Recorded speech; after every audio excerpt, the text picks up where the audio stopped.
Drawstring and Story. My name is Holly and Knight, and today I'm going to show you how to make a cute little drawstring ditty bag just like this one. Now over here to the side, I have all of my fabric already cut out. My bag exterior, my bag lining, those little rope encasing bits, and of course our handle. Finally, we of course have our rope. So I have all these bits cut out. I do just want to note I am using a canvas for my bag exterior. If you are using a quilting cotton, you may want to put a lightweight interfacing on this as we go along. All right, now I'm starting with those two little flange bits that are going to become our drawstring holders. And you can see I have folded this under just about a ½ inch. And I'm going to sew it down. Now, I'm using a solid for this, so my fabric does not have a right side and a wrong side. You would fold to the wrong side if you were using a printed pattern. I'm using about a ½ inch seam allowance.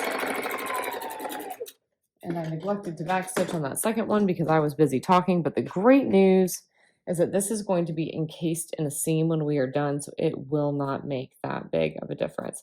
For added strength and security, you may of course want to backstitch it, but if you forget like me, don't reach for the seam ripper. We'll backstitch this time since we just had a whole conversation about it.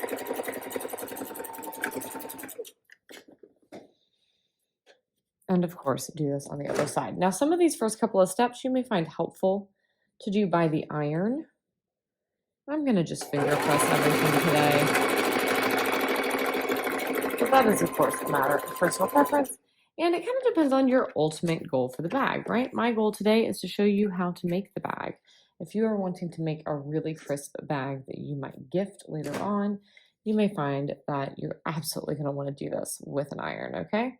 So this is the part at which I would press this. Like I said, we are going to finger press.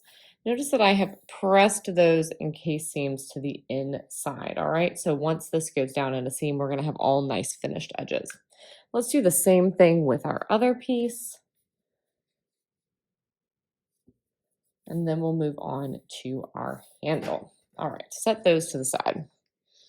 Next up, we have our handle. So again, if you're working with an iron, you would do this there, but start by pressing this handle in half lengthwise to create a nice center seam. Then open it up and press each handle side in towards the middle. I'm not going to go all the way to the middle on this one. If you cut yours a full 4 inches, which I don't believe this one is, yeah, this one is not a full 4 inches. If you cut yours a full 4 inches, as the directions on the blog indicate, you would fold this all the way to that center crease. I'm just going to fold in about a ½ inch. The goal is to make a handle that is about 1 inch wide. And right now we're just working on encasing all of these unfinished edges. So then of course I fold in half again, back along that crease, and since I'm finger pressing, I will drop a couple of pins to help keep everything all lined up as we begin the top stitching.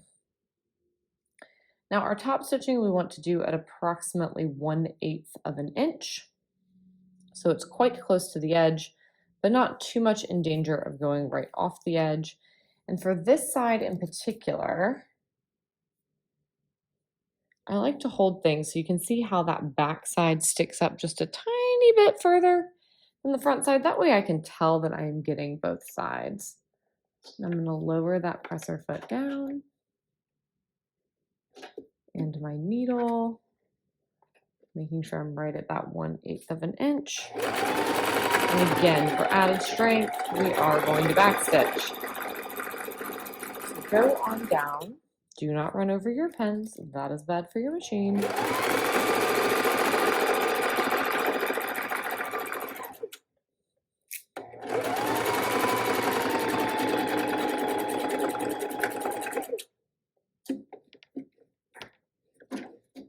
Until you get to the end and add that final back stitch. And we're going to repeat down the other folded edge. So it's just going to make both of these edges look nice and crisp and finished off.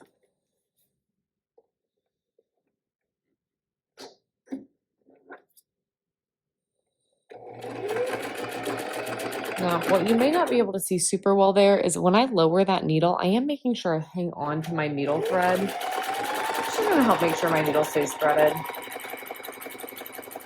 It's extra helpful on these mechanical machines.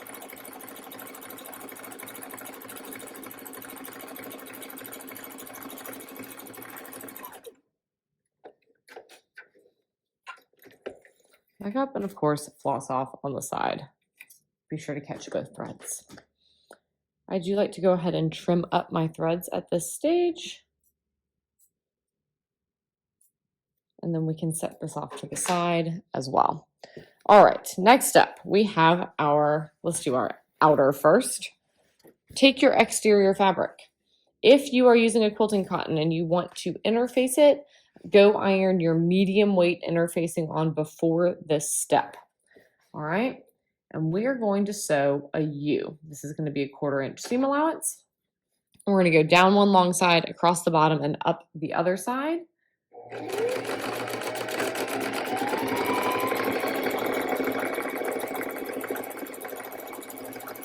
Simply making the exterior of our bag. Make sure that those edges stay lined up the whole way down. When you get that 1/4 inch from the bottom, use that wheel if you need to. Make like Ross on Friends and pivot and come across the bottom. Notice I've raised that pressing foot up to pivot. It makes it real easy. The needle is down, so it serves as our pivot point. I do slow down as I approach my pivot. And then up the final side. Don't worry if the seam allowance isn't perfect. It's just a drawstring ditty bag, okay? This is in fact a really great way to practice seam allowances if you are a relatively new sewer. And if you wanted to get real nerdy about it, then you could cut out several of these bags and sew them with different seam allowances to see how the different sizes come out. All right, leave that wrong sides out for the moment and grab your lining. Again, I do not have a right side and a wrong side on mine, so how I put this doesn't matter. If you have a right side, please put it right sides together. And we're going to do something similar, but not exactly the same on this lining. Same concept, but we have to leave an opening to turn the bag later. So start out at the top, and we're going to sew 2 L's this time instead of a complete U.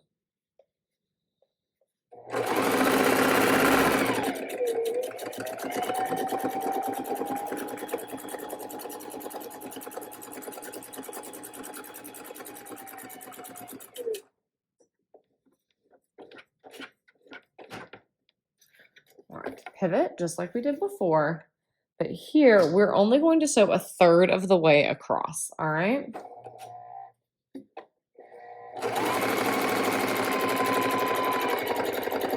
And then backstitch, okay? And here, you don't even have to cut the thread, just raise your needle up, slide forward until you get to that last thread. We can trim that thread apart in a moment. Backstitch as you start again.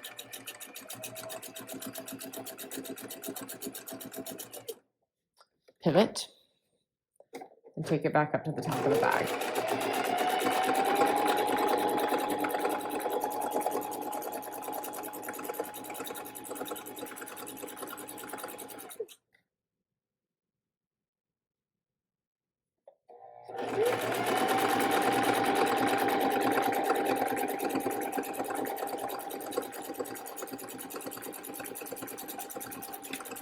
Don't forget to backstitch. The backstitching on the interior and exterior of the bag is quite important because it's going to help keep everything secure in these next steps. All right, go ahead and clip these connecting threads.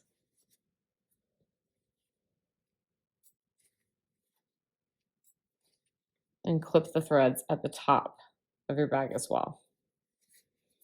All right, next up, we need to box these corners. So make sure it is the bottom of your bag that you are marking on. Grab a ruler and a marking implement. Okay, and I'm going to do a 2 by 1 inch, which let me awkwardly turn this direction. All right, so 1 inch tall by 2 inches deep. Again, there's a little bit of personal preference here. If you prefer to do like a 2 by 2, you are absolutely welcome to. Mark this rectangle. Okay, and repeat that over here.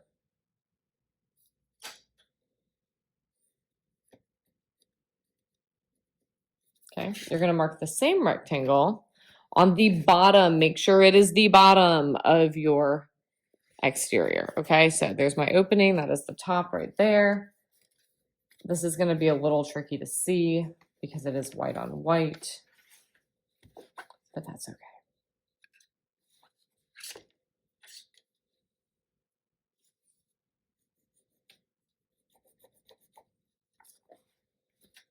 And same thing here.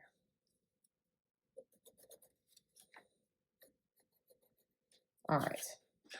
Now, grab a pair of shears and cut out those 4 rectangles.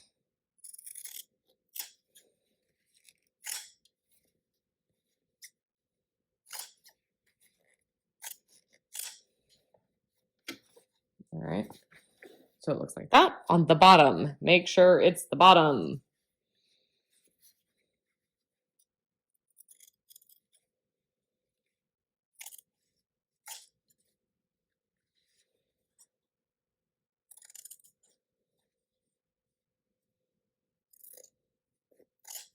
Okay. Shears to the side. Take those trimmed edges. We're going to make them kiss. All right. Just finger press that seam open. Like so. And just flatten those corners to one another. Okay. Yeah. And then we're going to sew across this opening.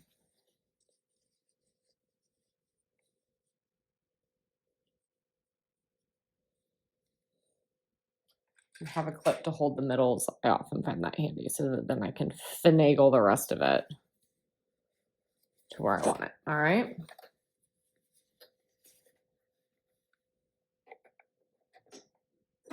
Same thing, about 1/4 of an inch seam allowance. Do make sure to backstitch at the beginning and in the end, okay?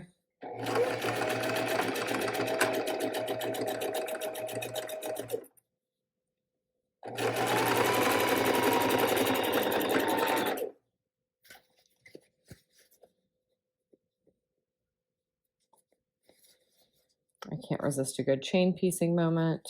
So I've now grabbed the exterior and I'm going to repeat. If holding them open is too difficult, just simply finger press them opposite directions. That will nest your seams as well.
All right. Trim your threads and bring both of these out from underneath the machine. All right. Now, our bag interior is going to stay wrong side out for the time being. All right. But our bag exterior needs to go ahead and turn right sides out. So go ahead and use your fingers to push out those boxed corners. You can see how nicely that's going to give the bag its shape as it stands up. And grab, pardon the shaking, grab those bits that we made at the beginning. All right, so here's our handle. we're going to attach these bits to the exterior of the bag. Now this is just going to be some basting to make our final steps a wee bit easier, okay? So about 1 inch from the seam on one side, pin that handle into place. Careful not to put a twist in it. Then take your little rope tacos, right? This is what the rope's going to go through, and split the difference. So center them. They're going to be a little bit shorter than the bag, as you can see like this, okay? That's on purpose. And pin that to one side as well.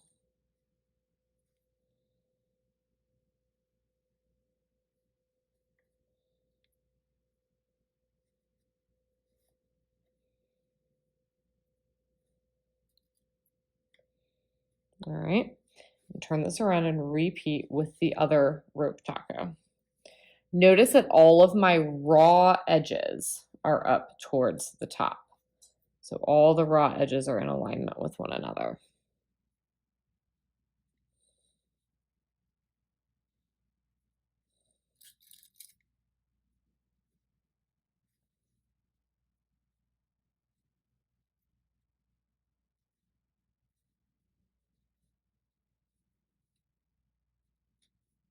All right. And now I'm actually going to pull the front of this off so it's a little easier to do this next step. And we are going to start on one side and just slide the bag onto the end here. I'm going to use a 1/8 inch seam allowance. I want it to be real narrow because this is just going to be a basting stitch to hold everybody in place.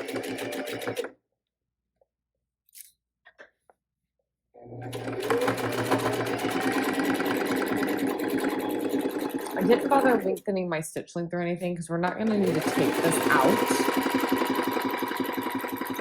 If I were basting and was planning on needing to take those basting stitches out, then we would lengthen that stitch length to make it a little easier. But this can stay in. It's just to make sure that as we attach the bag exterior and the lining to one another, that we don't lose anyone down in there.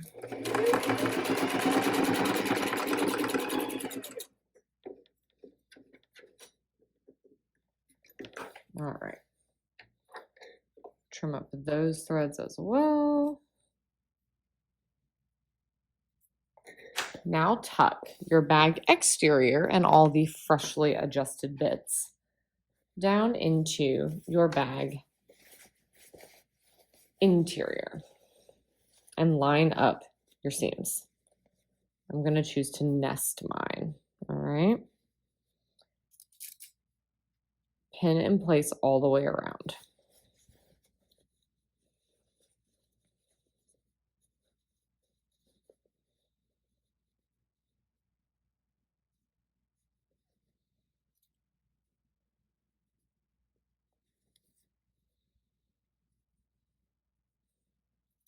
Because I've already sewn all those extra bits into place, I don't really feel the need to have that many pins, right? I just need the lining and the exterior to stay all lined up. All right. And again, we're going to start at the seam.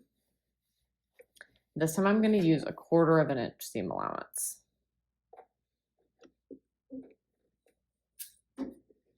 And a back stitch. And I'm going to go all the way around.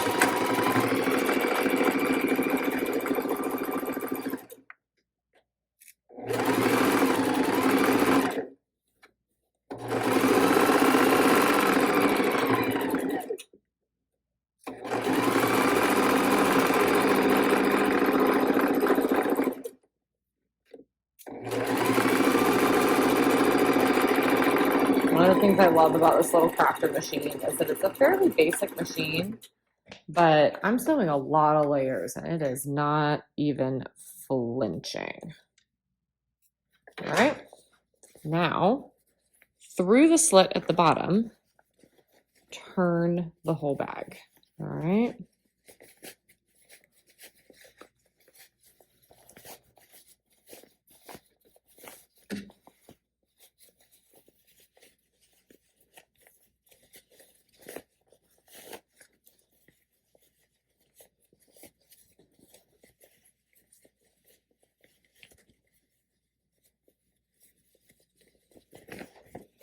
at this step, go ahead and look and make sure that you didn't miss any spots of attaching that lining in the exterior, because it's a lot easier to fix now than in a minute, okay?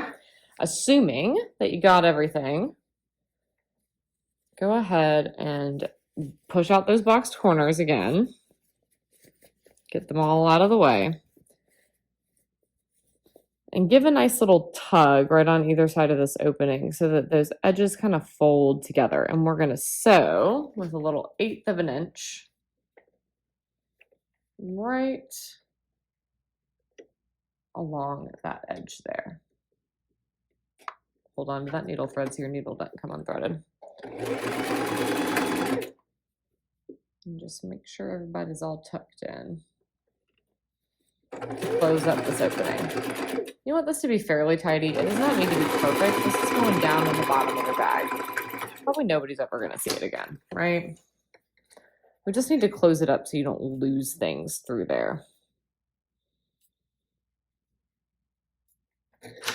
And then shove your bag lining down into your bag. Okay. Again, this is the part where if you're working with an iron, go ahead and give this a little press to push that lining and that exterior away from where our rope is going to go momentarily. And we're going to put a little top stitch. So make sure your handle's on the outside and everything. Starting at that seam again, 1/8 inch seam allowance. Sew all the way around one more time.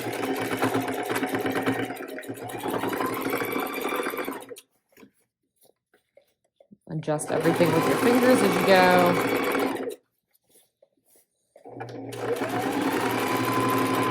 Put that handle up out of the way so you don't sew it down.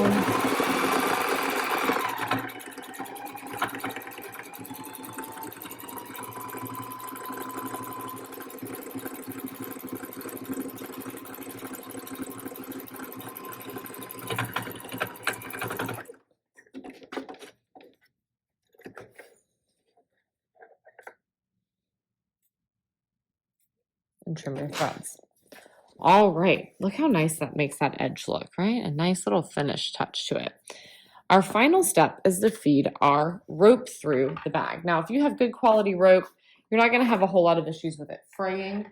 I do recommend grabbing a safety pin to help you feed this through, like so. Shove your safety pin through the rope far enough up that hopefully it's not going to come out as we do this bit. And start at one side and cinch your rope all the way through. You're kind of playing the inchworm game with that safety pin.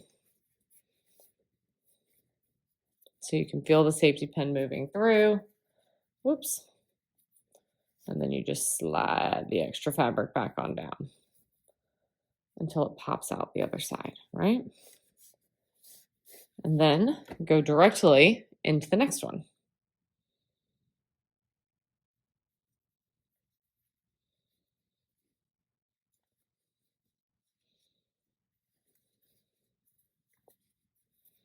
If you spot any little threads, give them a tug or a snip as you go along just to tidy up the exterior of your bag.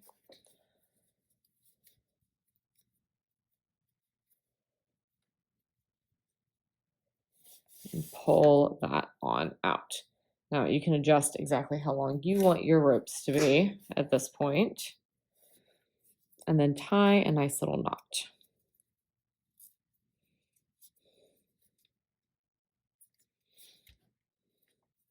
And trim off your excess.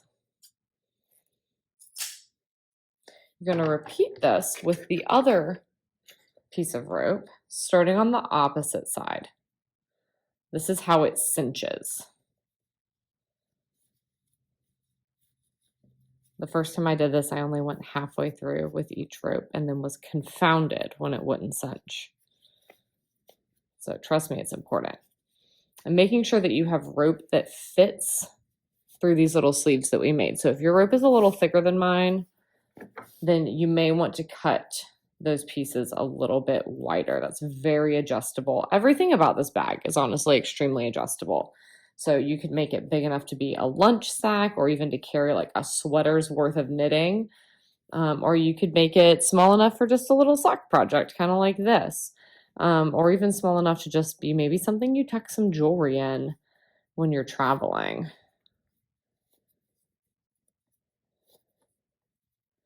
You could add pockets inside it. It's all extremely customizable. All right, and then tie that final knot.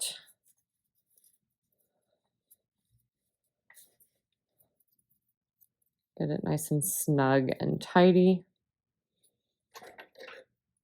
Do your final snip. And then in my personal opinion, the very best part is the first cinch. Congrats, Rockstar! You made a lovely drawstring ditty bag.